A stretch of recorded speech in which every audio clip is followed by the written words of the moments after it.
Hey, First Allen family, Pastor Mary Beth here. So you probably heard that we had our annual charge conference, which is the annual business meeting of the church with our district superintendent. We have a new district superintendent, the Reverend Deborah Hobbs Mason, and we had about 35 people attend Sunday's charge conference. Some of us were on Zoom, some of us were in person. Um, Sometimes people think that a meeting like this is going to be dry with nothing but reports and voting. But someone said to me, I didn't expect to be so engaged. And indeed, it was a very engaging and hope-filled meeting.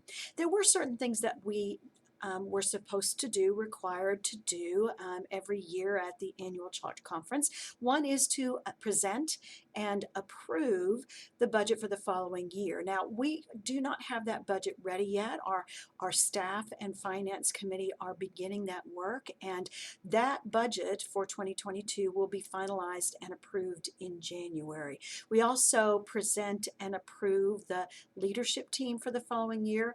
That's not ready yet either, but that will be approved in December before the end of this year. We also get to do things like celebrate how many baptisms we've had and how many new members we've had, and also to name who among our church family has gone on to glory in the last year. And we lifted up those names and prayed for them.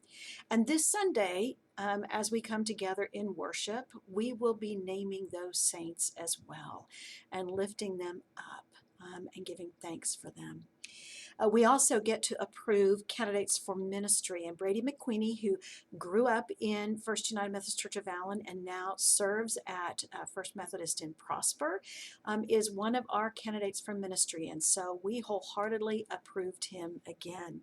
The other thing that happens at the church conference every year is the lead pastor presents the state of the church report, and this is really for the edification of the district superintendents so that they kind of get a sense of what's going on in that particular local church. Now, Reverend Hobbs Mason asked me particularly to speak to what we are doing in regards to creating new spaces for new faces and what's happening as we consider the challenge of racial justice. And so I want to lift up to you some of the highlights from my presentation to the charge conference, and we're going to put a link to the whole document so that if you want to go and read everything I had to say, you can. But just some highlights.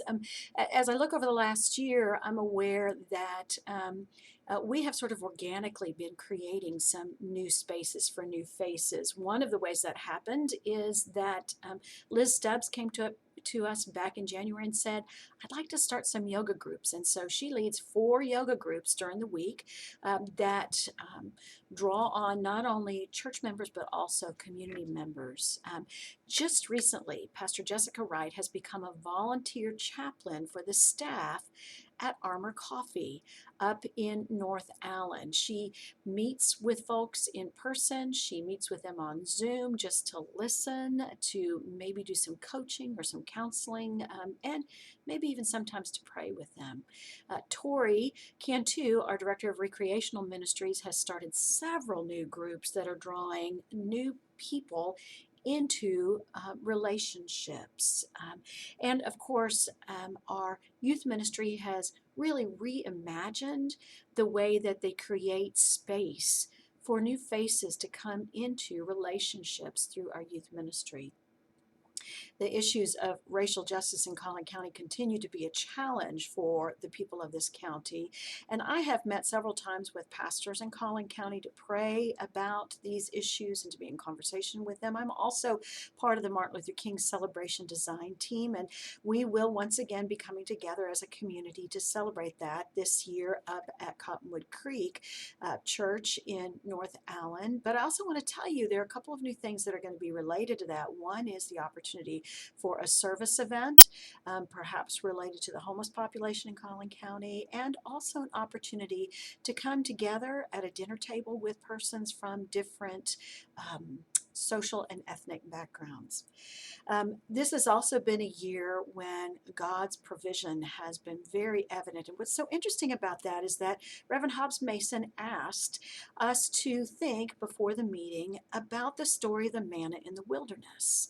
Just a quick reminder of that story. That's the story of the children of Israel wandering in the wilderness for 40 years without access to resources, without access to food and water, and that God continually provided what they needed in the form of manna. So she asked us to consider that, and I, without even having to think very long about it, was able to point to how God has provided what we have needed in a time of great economic uncertainty through a couple of things. One is we have received a significant amount of stimulus money, not only the PPP grants, but also the employee retention credits. And those have enabled us to have additional funding coming into our process. The other thing that's happened is that since we opened our building back up, we have had a significant increase in the number of outside groups renting our facility for a variety of different things. Everything from sports groups to homeschools to Bible study groups to 2 new churches that come and meet in our space on Sunday afternoons and Sunday evenings. And that has doubled the amount of rental income, facilities use income that we have seen in this year. That has been God's provision. But I was also interested to hear what other folks had to say about where they've seen God's provision for our church or where they've seen our church being provision for others. I want to share with you, there was a lot of conversation around our relationship with Boyd Elementary. And because of that relationship, we were able to provide porch drops for kids who were at home, learning from home, and parents were not able to pick up their free lunch. And so we would go to Boyd and pick up the lunch and carry it and drop it on the front porch for the kids. We have been caring for the staff over at Boyd Elementary. We were part of their Boyd Back to School Bash, and we're going to be part of their Thanksgiving feast in a couple of weeks. And Pastor Jessica Wright can tell you more about that. Several other people named our staff as a way that God has provided the creativity of our staff, that our staff never stopped. Even in a time that's been challenging, our staff never really said, we can't do that, but rather said things like, how can we do that in a time of COVID? And as a result of that, people have felt cared for, people have felt a part of things, people have felt included. I appreciated what Ted Bernhard, our lay leader, said to me later on about that conversation. He said, sometimes we need to spend time in the wilderness to fully appreciate that we are dependent on God. And isn't that the truth? But when we recognize that, we can also then begin to see the ways that God provides what we need. So I want to invite you, as we are continuing in this season of discerning the role God has for each of us to play in God's next act, to remember that even when it feels like you're in the wilderness, when you're not certain where things are going, God does provide what you need. And God will provide what you need to be fully a part of God's next act. So I hope you're being prayerful about that question. I hope that you are being prayerful as you consider what you will set as a giving goal for the ministries, for the work of God through the ministries of First United Methodist Church of Allen in 2022. You can do that online or bring your card if you're going to be in person in worship this Sunday or the following Sunday.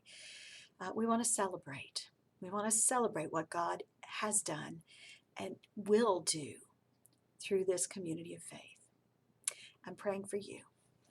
I hope you're praying for me. Shalom.